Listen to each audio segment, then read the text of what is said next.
Big Man. Rolling tayo in 5, 4, 3, 2, 1.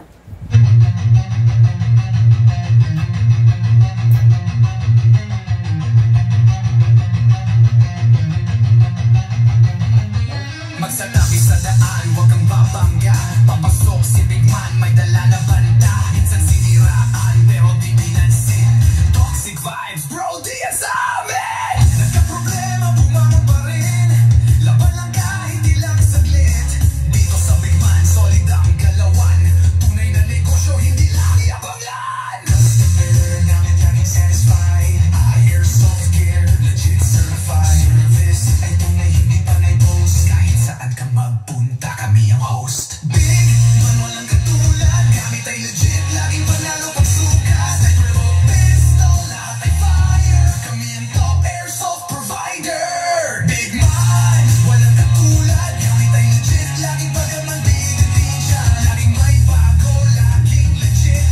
Big Man rules, wag kang bitter, kid. Big Man, walang katulad. Gamit ay legit, laging panalo pag sukat. Sniper o pistol, lahat ay fire. Kami ang top airsoft provider. Kalat ang higit, pero hindi sila makalapit. Try to copy, pero fail ang gamit. Boom, boom, pow, pag nagpaputok, parang Big Viper. Di ka manipat ng dog, kasi sila makalapit. Try to copy, pero fail ang gamit. Boom, boom, pow, pag nagpaputok, parang Big Viper. Di kami patok-tok. Customer happy, service tight. Walang scammer, we do it right. Lift your game up, don't be a joke. Big Man blazing, lahat ay woke. Big Man, walang katulad. Laging on point, parang somebody lang lakad. Rush fire, deals tighter. Big Man airsoft sniper. Sa presyong tama, sa gamit na solid. Panalo ka palagi, di ka magiging biktima, kid. Big Man ang pangalan, tandaan mo palagi. Sa airsoft game, kami ang hari.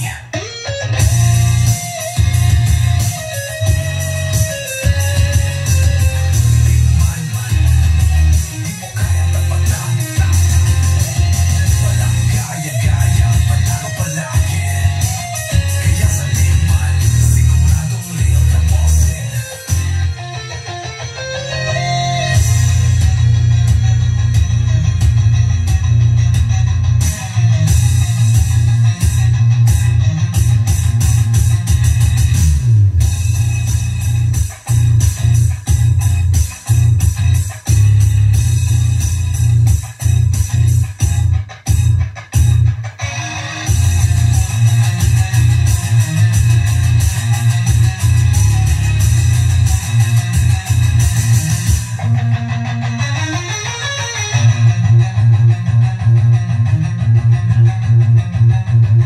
Big Man, mukha yang tapatan.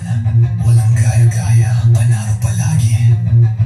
Kaya sa Big Man, siguradong real ka, bossing.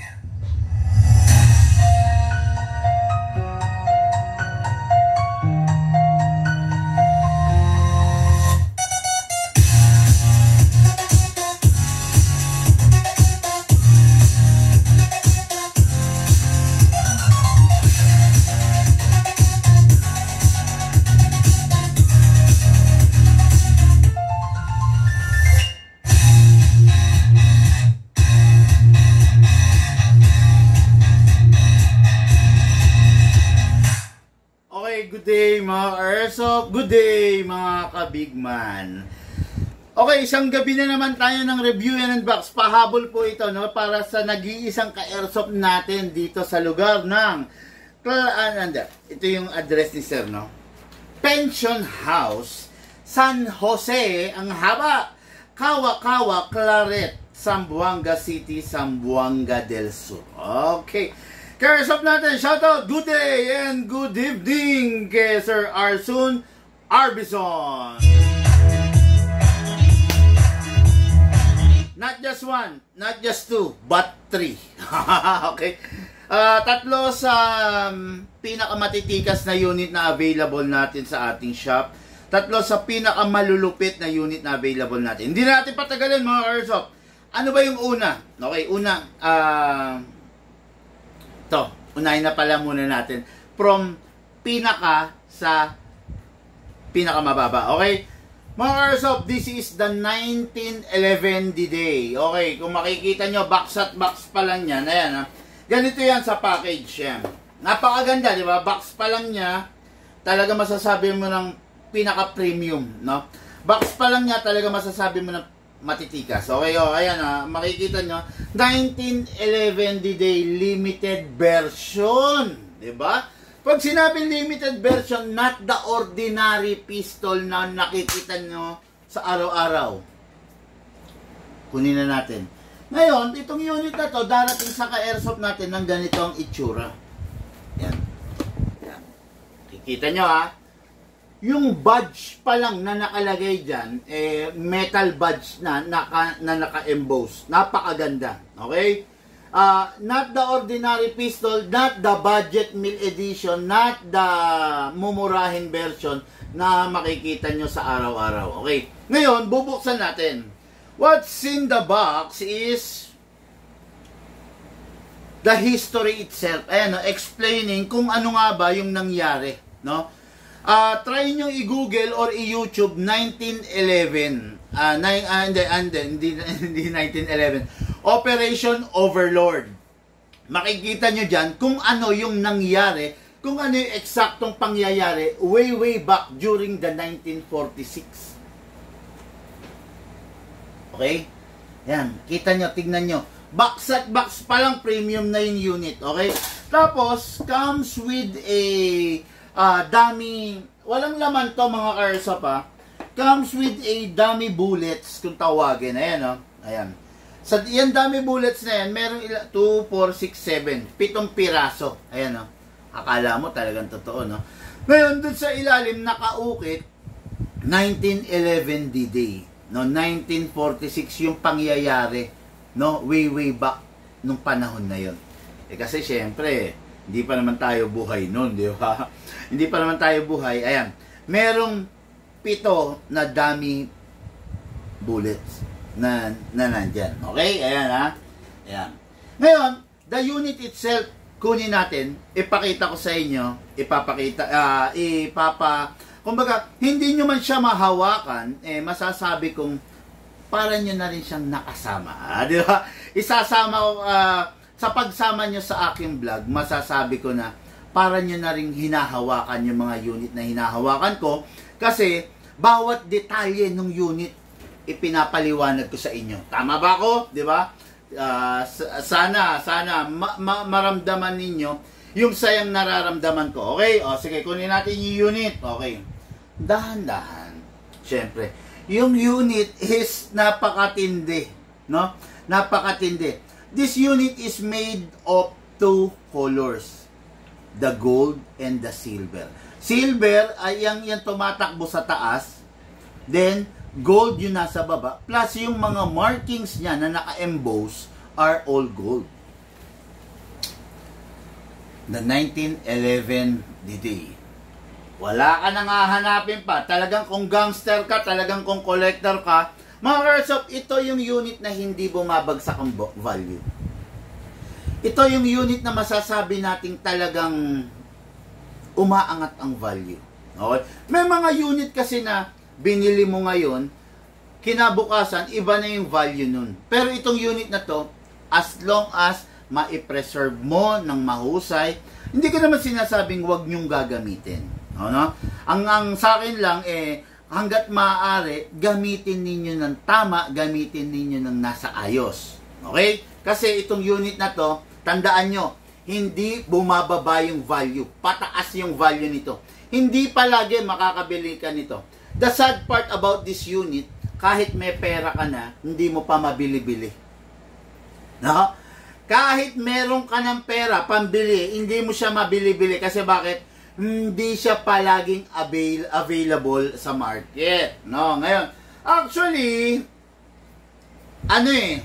itong unit na to, mag-asawa to. Merong asawa to. Kung tawagin dun sa asawa nito, si Miss Rose Gold. Meron talagang asawa tong unit na to. Kaya lang, syempre ito yung order ng ating bossing, di ba? Pero ako, as much as possible, wag niyong paghiwalayin yung asawa nito, no? Miss Rose Gold, powered by a Glock system siya, no? So, meron siyang asawa, may katambal talaga to. Mas tumataas yung value nito pag kumpleto siya, 'di ba? Kasi collectibles unit to di ba? Ayan, nakalagay nga limited version. Ibig sabihin limitado lang yung magkakaroon. Okay? Yun ang pinakamasakit sa part nito, meron kang pera pambili pero wala kang mabibili. No? Meron kang pera para pambili sa kanya pero wala kang mabili.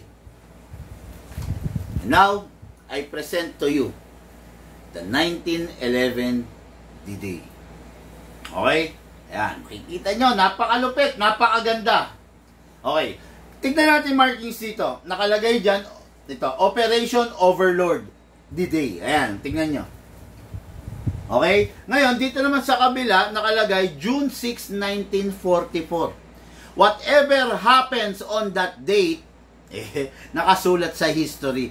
Whatever happens na nangyari nung panahon na yon, nakasulat yun sa history. Okay? Nakakatuwa lang kasi commemorative unit nito, no? 1911 yung ginamit nila na unit. 'Di ba? Way back kasi meron ng iba't ibang klaseng unit way back during that time. Pero natutuwa ako kasi 1911 yung ginamit nila to commemorate that event. Yung nangyari noong 1944. Talagang ibang imahe ng 1911. Nakalagay rito, 78th anniversary. Siya, biruin mo yun. Di ba? Itong unit na to, commemorate yung nangyari noong 1944. Ito pa. Itong wood na to, no? Paano ba sabihin to? Way back noong 1944, meron pa ring mangilan-ngilan na mga battleship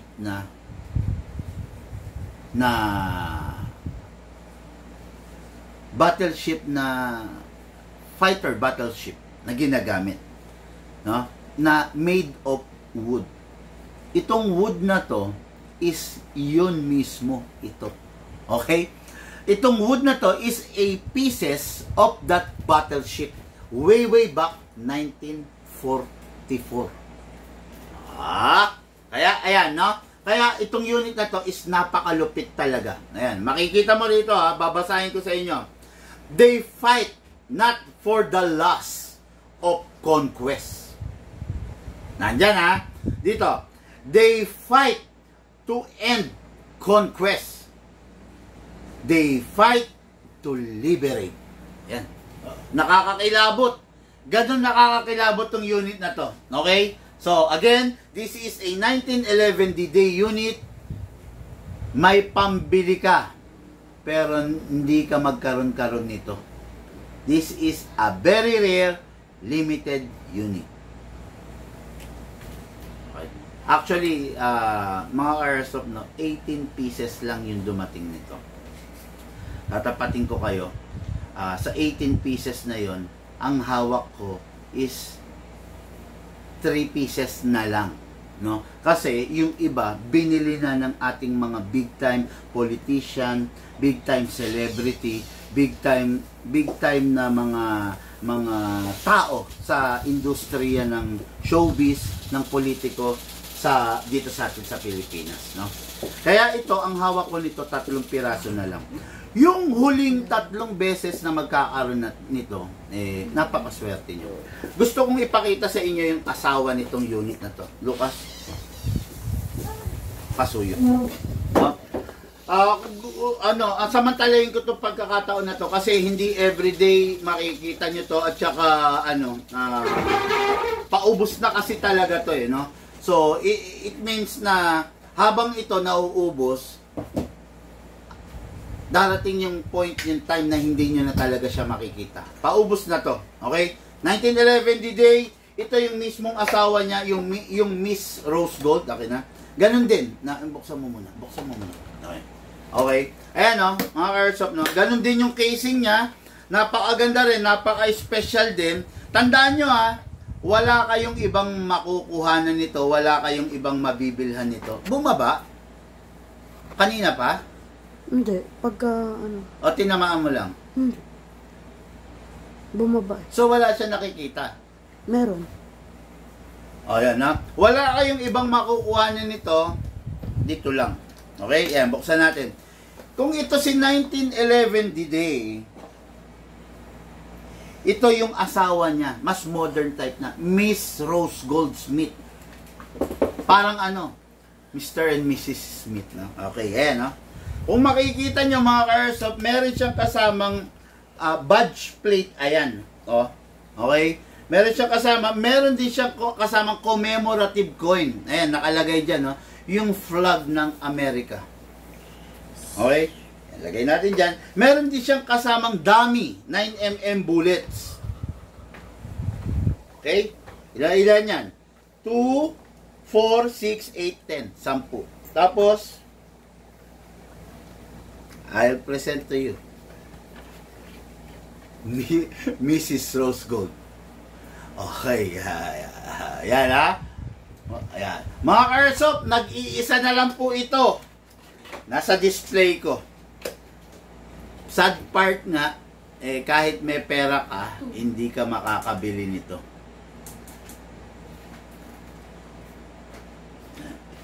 Yan, tignan nyo. Namnamin ninyo mga ka-airsoft.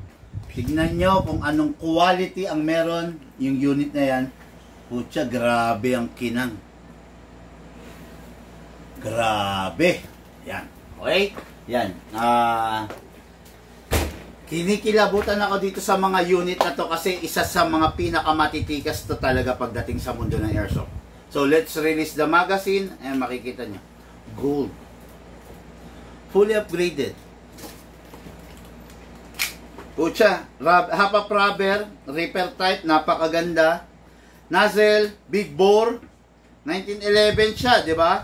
So, lahat activated. Ultimo beaver tail, ultimo ambidextrous. Ay, sorry. Hindi pala siya ambidextrous. One-sided lang siya. No? Then, conventional. Fixed front and rear sight. Walang rail. Kasi syempre, no, pag nagka-rail yung mga ganitong unit, hindi na siya magiging classic, di ba? Yun. The 1911 D-Day. Okay, the next unit natin para sa ating ka-airsoft na si Sir Arzun is the Godfather. This is the Godfather 6.0. What is good and special about this unit? Halimaw. Okay? Itong unit na to, naka-fix outer barrel, naka-fine tuning, naka-trigger job, naka-half-up rubber, naka-hammer protection pad. Ang karga nitong upgrade is 5 upgrade. In-upgrade namin. In-upgrade ko, in-upgrade ng big man. Okay? Yung upgrade nito will cost you around 11,500. Pero, nakapasok na rito yon. Okay? Itong unit na to, halimaw. Bakit? Yung unit na to, mas malakas pa halos sa rifle na nasa likod ko. Normally, ang FPS ng isang rifle is between 400 to 420 FPS only. Pero ito, 480 FPS. Napakalakas. Di ba? Hindi mo siya pwedeng biruin, hindi mo siya pwedeng ipangharot kasi masakit talaga ang pwedeng damage na maramdaman mo dito. Okay? Napakaganda, napakalupit, napakatindi ng unit. Okay, from the Godfather na halimaw, dumako tayo sa unit na maliit. This is a 3.8 to Di ba? Ang kailangan natin, ang pinakita ko 4.3. Maglabas ka. 3.8 to. Sorry po. 3.8 itong nailabas ni Lucas, pero yung order kasi ng ating ka-airsoft is 4.3. Pakita ko lang sa inyo para maniwala yung bossing natin, no. This is a 3.8 unit and this is the 4.3 unit.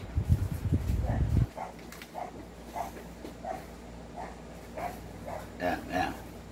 Makikita nyo, ayan, no? Mas malaki siya ng konti. Ito yung 4.3, no? Sorry. My bad. Nagkamali lang po si Lucas, no? So, this is the unit, the 4.3. What is good and special about this? This unit, hindi siya out of the box eh. Kasi in-upgrade nga namin. This unit is masasabi natin, small but terrible. Okay? Naka-upgrade. Naka-optic sight. Conventional sight. Pero itong unit na to, halimbawa, dumating yung panahon na gusto mo siyang i-upgrade. Pwede. Bakit? Ito, pwede mo siyang i-upgrade dito ng RMR sight. Okay? Pwede. Okay? Kung gusto mong i-upgrade to, ayaw mo yung conventional sight na yan, pwede mo siyang lagyan ng RMR sight dito. Parang scope. Red dot. Okay? Ayan. Ganyan ang pormahan mo dyan. Di ba? Talagap. Okay. Ngayon, itong unit na to, naka-fine tuning, naka-trigger job. Itong lahat ng unit natin, naka-fine tuning to, naka-trigger job. Para yung mga unit, kaya natin pina-fine tuning para yung unit is tumipid sa gas pero lumakas ang FPS.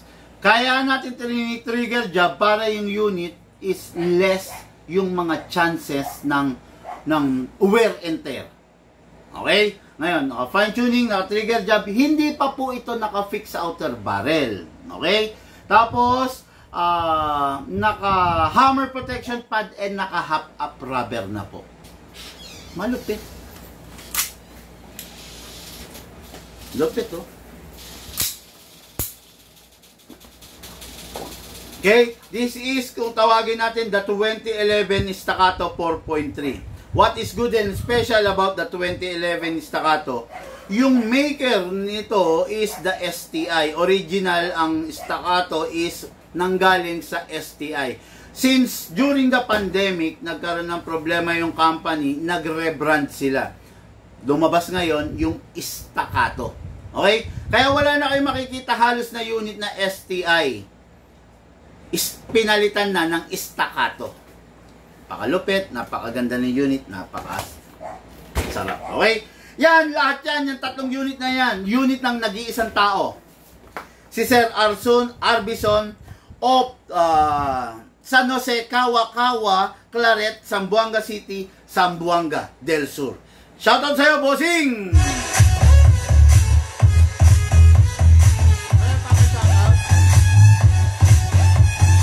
Grabe, intro pa lang natin.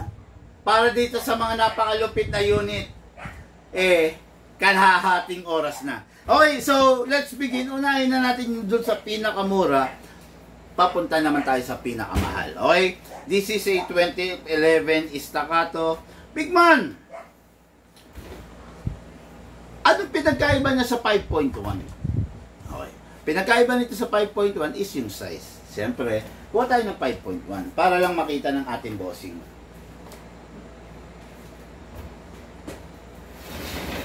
For example, ito. Ay, sorry.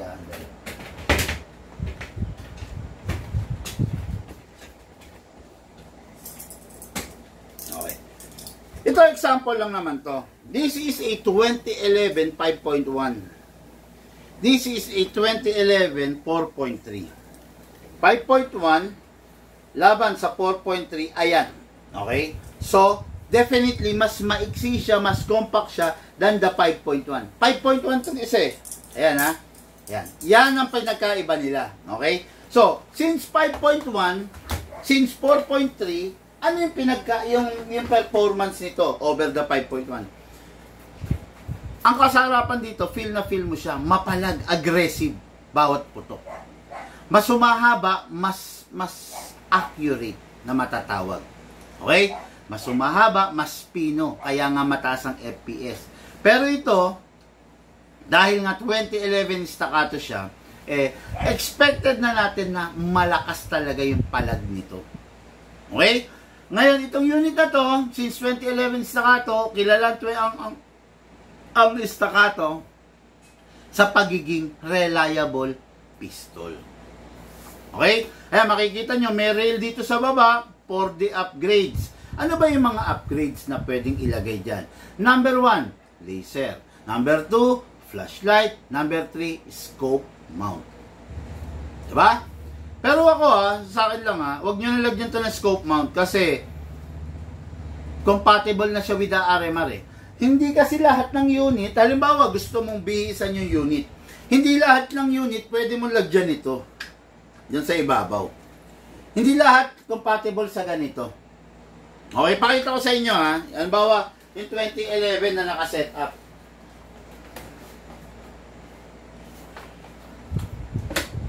Ayan ito yung sinasabi ko RMR, ayan ayan. Kita nyo? Ayan. Hindi lahat ng unit compatible na pwede mong lagyan ng ganito. Actually, ito hindi to compatible. Kita nyo? Pero gumamit tayo ng scope mount. Hindi natin idinirekta rito. Kaya nalagyan. Diba? Pero ito, hindi mo na kailangan gumamit pa ng scope mount. Malalagyan mo na siya agad. Kasi compatible siya. Ayan, merong naaalis na plate dito. Papatong mo lang, i-screw mo. Tapos na. Diba? Pero ito kasi hindi compatible. Pero dahil gusto nating lagyan siya ng scope, gumawa tayo ng paraan. Naglagay tayo ng scope mount. Ayan na siya. Okay? Sarap pang-practical shooting diba? Yan. Yan yung pinagkaiba nila Ito fully compatible agad sa mga upgrades Pinakita ko lang naman sa inyo para may idea kayo kung ano yung sinasabi kong compatible. Okay? So, let's begin. So, lalagyan natin ng silicone oil. Hindi natin papabayaan sa oil para yung unit is wag magkakaproblema. Press the valve, then spray. Okay? Then, dito rin sa ilalim, spray. Okay? Ngayon, ang compatible na gas dito sa unit na to is 12 kg only. Meron tayong 12, meron tayong 14, meron tayong CO2. Ang compatible dito is 12 lang. Kuha tayo ng 12 kg na gas number 12, upside down, then press down. 1, 2, okay. 2 seconds, then reloader. Lagyan natin ng bala. Much better kung meron kang reloader kasi madali lang yung paglalagay ng bala. Hatakin to pababa, then put your other thumb here para kung mabitawan mo siya. Ito yung sasalo kasi pwedeng mabasag to. Dito ilalagay yung bala. Pump lang po natin. Okay? Maximum rounds ng bawat magazine is 27 rounds. Pero, lagi sinasabi ko sa inyo, naging rules na natin na 27 minus 5 palagi. From the number of full rounds, lagi minus 5 para yung spring allowance yun. Para yung spring natin, hindi siya may stress masyado. Okay? Pasok natin sa unit. Malakas. Kasa. Ready to fire. Firing!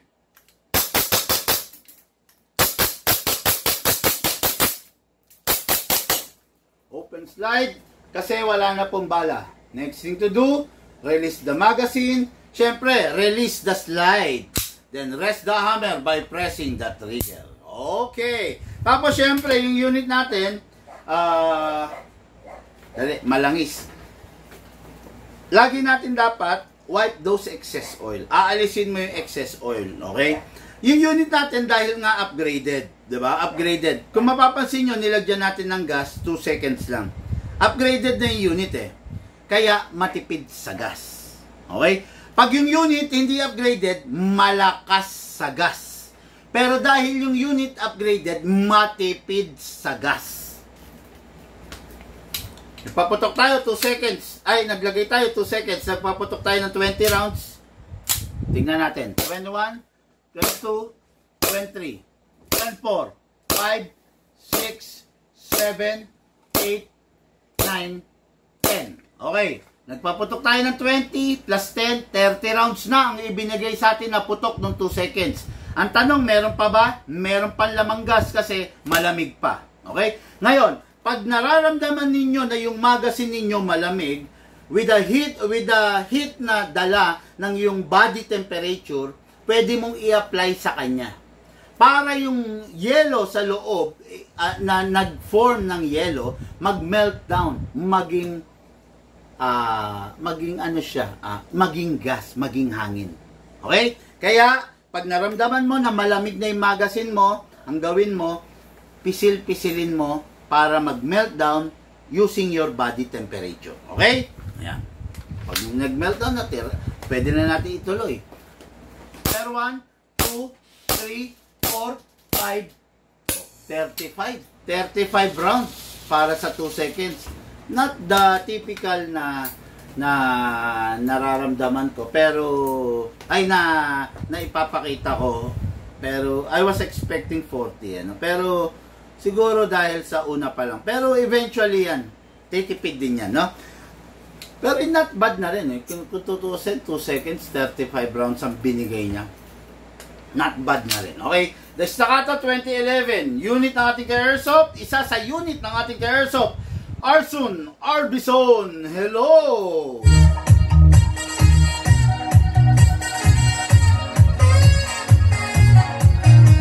Okay, next unit ng ating ka-airsoft is the Godfather. And what is good and special about this unit, i-discuss natin. Check lang tayo. Okay, EMG Strikes Industries AR. Anong ano to? 7-inch back red wolf.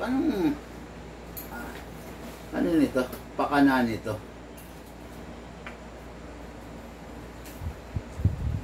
Okay, how much? Okay, sir, brand at how much yun sa likod mo may folding butt po?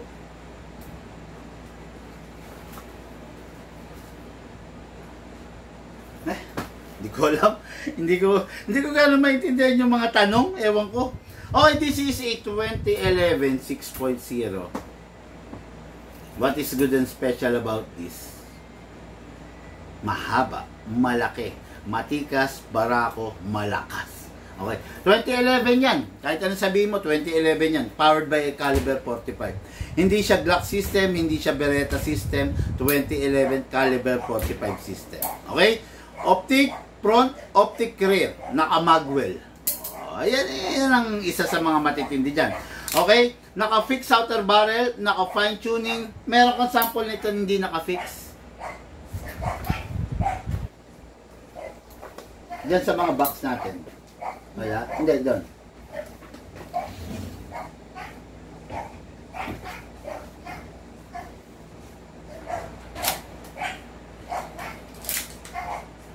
Naka-fix lahat. Wala tayong may sa sample na hindi naka-fix, no? Okay, I'm very sorry. Gusto ko sana ipakita sa inyo hindi naka-fix outer barrel nito. Ito, naka-fix outer barrel, naka-fine tuning, naka-trigger job, naka-hammer protection pad, and naka-half-up rubber. Plus, makikita nyo, out of the box, naka-big bore. Diba? Color red. So, big bore, ibig sabihin, malaki yung butas, kaya mas malakas siya. Pero ganun pa man, malakas siya. So, ibig sabihin ba nun, big man, magastos siya sa gas? Hindi. Dahil sa technology meron tayo rito, pinapatipid namin siya sa gas. Kasa natin, ilock natin manually, sprayan natin ng silicone oil. Sprayan natin yung nozzle niya, yung color red. Ayan, ayun na, papakita ko sa inyo. Okay? Yan, then release, then rest. Ngayon, ito yung magazine niya. High kappa magazine, maximum rounds is 27. Press the valve, then spray. Ganon din dito, spray. Okay? Ngayon, itong unit na to is different dun sa unit na nakita nyo kanina. Itong unit na to, compatible sa number 12 at syempre, compatible din siya sa number 14. Ayan ha? So, ibig sabihin, compatible siya sa mas malakas na klase ng gas. Bakit? Itong unit na to, full steel CNC ang laman loob. Okay? Kumpara mo sa mga ibang unit, hindi full steel CNC. Upside down, then press down. Then, 1, 2. Okay, 2 seconds. Okay na yun. Para sa paglalaro. No? Kasi yung 2 seconds, marami nang maipuputok yun. Ngayon, since ganito tong unit na to, ang ibibigay kong bala, kasi ganito, ano, may freebies kami, lifetime warranty, 0.20 grams na bala, 0.25 grams na bala, at saka tactical bag.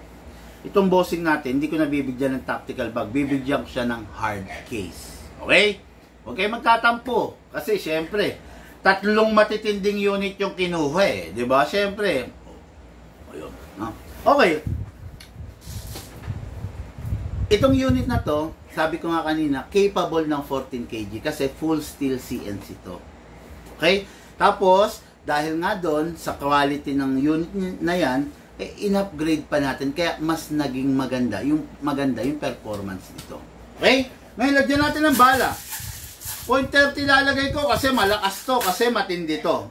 Pero, pwede mo pa rin lagyan, bossing, ng bala like 0.35 and 0.40. Okay? Hatakan natin pababa. Put your right thumb here all the way, hatak, wag bibitawan, wag magbibiro kasi pwedeng mabasag to. Pamplan po. Okay. Ngayon, pag nakita nyo may bungi, kalugin ninyo sideways para umalign. Okay? Then, pasok natin sa unit. Kailangan pag magkakasaka, pag gagamit ka ng unit, maangas ka. Wag yung parang lalamya-lamya. Kasa. Ready to fire. Firing! Grabe, ang lakas! Woo! Normal ba, Boss Bigman, na nagwawabol ang barrel ng Glock? Kung sa iba ka bumili, normal yon. Sa amin, hindi. Kasi, yung sa amin, naka-fix barrel. Okay? Oh. Kung normal, kung sa iba ka bumili, ganito yung mabibili mo. Ayan, no? Oh. Yan, pag sa iba ka bumili. Kami lang ang tanging shop na nag-fix outer barrel, na nagko-convert into fix outer barrel ng unit. Pag sa iba ka bumili, ganyan mabibili mo. Oh. Pero pag sa amin ka bumili, hindi kumakalo. Kasi naka-fix outer barrel. Okay? Normal ba? Normal. Pag sa iba mo nakuha. Pero pag sa amin, hindi normal. Kasi naka-fix outer barrel yung amin. Okay? Firing po tayo! Firing! Grabing lakas nito, no? Firing! Open slide. Kasi wala nang bala. Next thing to do, release the magazine. Release the slide. Then rest the hammer by pressing the trigger. Grabe, ang sarap gumamit ng unit na upgraded. Bakit kayo nagtsatsaga sa unit na hindi upgraded? Di ba? Ucha, ulirang ama ka, ikaw yung bumubuhay sa pamilya mo, tapos titipirin mo yung sarili mo. Bakit ka gagamit ng unit na kumakalog? Tignan mo, pakita ko lang sa inyo, ha, yung amin, ayan, tignan mo yung sa iba, ganyan, payag ka, ganyan ginagamit mo. Tignan mo, caroling tayo, jingle bells, jingle bells, jingle, all the way, eto, tignan mo to, jingle bells, jingle, diba, hindi naman kumakalog. Nakakaawa ka naman pag ang unit mo, tsinaga mo yung unit na napakawalang kwenta. Diba? Padre de pamilya ka, tapos gagamit ka unit na walang kwenta. Pagdating sa sarili mo, pagdating sa pangkaligayahan mo, gagamitin mo yung unit na grabe, no? So, ngayon nagpaputok tayo, 25 rounds. Nilagyan natin to, nakita nyo, 2 seconds. Tignan natin kung may laman pa. Kasi naka-fine tuning to. 25, 6, 7, 8, 9, 10. So, 30 rounds na. 1, 2, 3, 4, 5, 6, 7, 8, 9, 10. 40 rounds na. Biruin mo, nilagyan natin ng 2 seconds. Sinuklian niya tayo, 40 rounds na. Ang lamig ng magazine, ibig sabihin, meron pang gas. 40 rounds na para sa isang napakalaki at napakalaking unit, tapos magkakaroon ng matipid na gas. Naku po, mag-e-enjoy ka rito. 40 rounds na ang pinuputok niya, 2 seconds lang na gas. Baka meron pa. 1, 2, 3, 4, 5, 6, 7, 8, 9, 10. 40 plus 10, 50 rounds na. 50 rounds na, pinutok niya. Meron pa rin. Ang lamig pa rin, di ba? Kaya, naku po, napakasarap gumamit ng airsoft na upgraded. Huwag kang magtiyaga doon sa airsoft na basta-basta lang. No? Huwag kang magtiyaga doon sa airsoft na mga mumurahin. Pag dito sa Big Man, makukuha mo upgraded. Pasok! 1, 2, 3, 4, 5, 6, 7, 8, 9, 10. Oh, 2 seconds mo, sinuklian niya 60 rounds. Sa tingin mo, hindi ka pa ba mag-e-enjoy nun? Kutya, mag-e-enjoy ka nun, brother. Napakaganda ng unit. Okay? Ngayon, pag yung unit, sawa ka na maglaro, tatabi mo na, siguraduhin mong walang lamang bala, wala rin lamang hangin, pasingawin. O, kita nyo? Pumutok siya ng 60 rounds. Nakita nyo yung pinakawalan ko, ang dami pa nun. Kahit 10 rounds, kaya pang iputok nun. Unit ng ating Airsoft. Second unit ng ating Airsoft, Arsun Arbison of Zamboanga del Sur. Ito na po.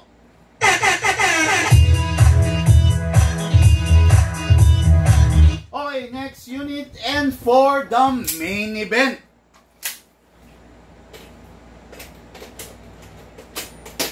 Tulad ng intro ko, ang unit na nakasulat na sa history, ang unit na hindi bumababa ang volume, ang unit na talaga naman. The 1911 D-Day. Okay? Hindi ko napapatagalin na i-explain ko na kung anong meron dito sa unit na to. Isa sa pinakamatikas na unit to. Okay? Hindi bumababa ang value, gusto mong pang display, gusto mong pang yabang, pag nandyan si kumpare, saka mo siya ilalabas, papakita mo, ito na. Okay?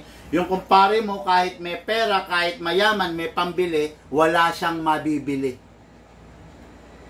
Talagang dito lang meron ito. The 1911 D-Day, press the magazine.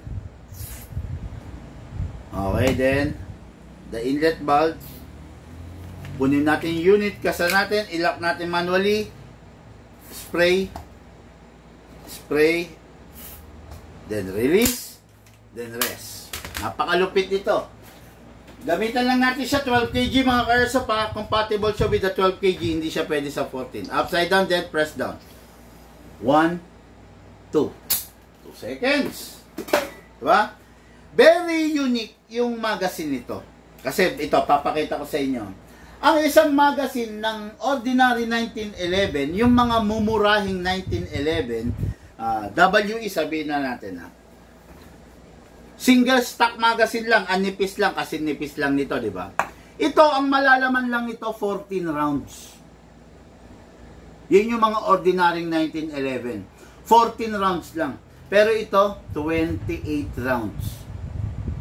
Kung paano nangyari yon sa nipis nito, biruin mo, magkamukha lang sila. Ito, 14 rounds lang. Paano napagkasya yung 28 rounds dito? Ayan, ha? Okay, dual stock kasi ito. Kumpara mo doon, single stock lang. Isang hilera lang. Ito, dual. Kaya mas na ano nila, na manage nila yung pagiging siksik nung BBs. Okay? Atake natin ito pababa.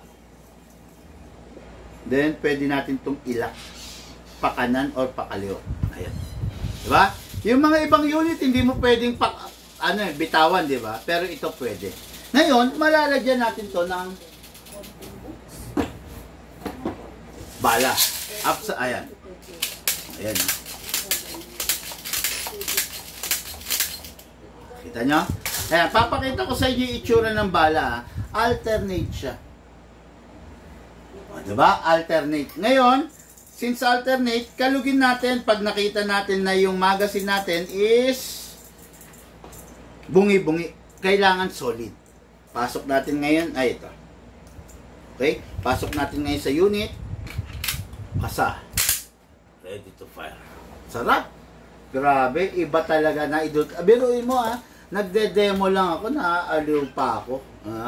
Nagde-demo na ako, na-experience ko pa. Huwag niyong hayaan na lagi lang kayo maglaway. Mag-airsoft kayo. Firing!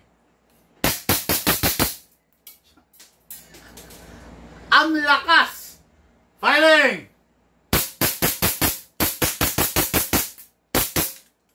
Open slide. Kasi wala nang bala. Next thing to do, release the magazine. Siyempre, release the slide. Then rest the hammer by pressing the trigger.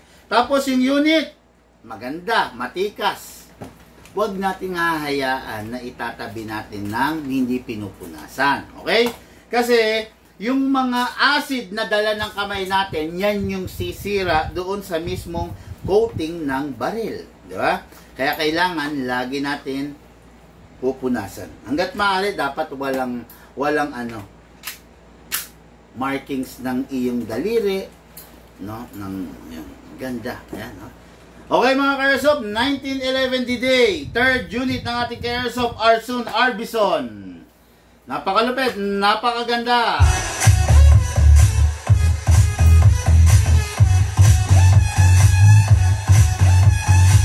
Okay, ako mismo magpapak ng unit, Sir Arbison, para makasigurado tayo na hindi magkakaroon ng switching. Yan yung unit mo, isinara ko yung unit mo. Kasi mga ka-airsoft, ano to hindi ordinaryong unit to.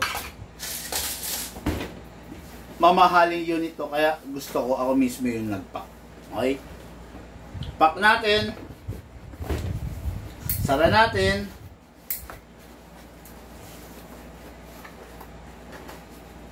Sasara ko. At syempre, pipirmahan ko. Okay?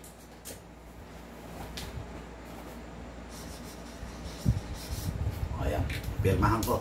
So, ito yung unit mo. Okay? So, unit, pakita mo, Lucas, yung dalawa. Unit ng ating ka-airsoft going Zamboanga City, Claret, no? Kawa-kawa, Claret, Zamboanga City. Pakita mo. Tatlo sa pinakamalulupit na unit, ready for packing and ready for shipping. Thank you po sa inyo lahat.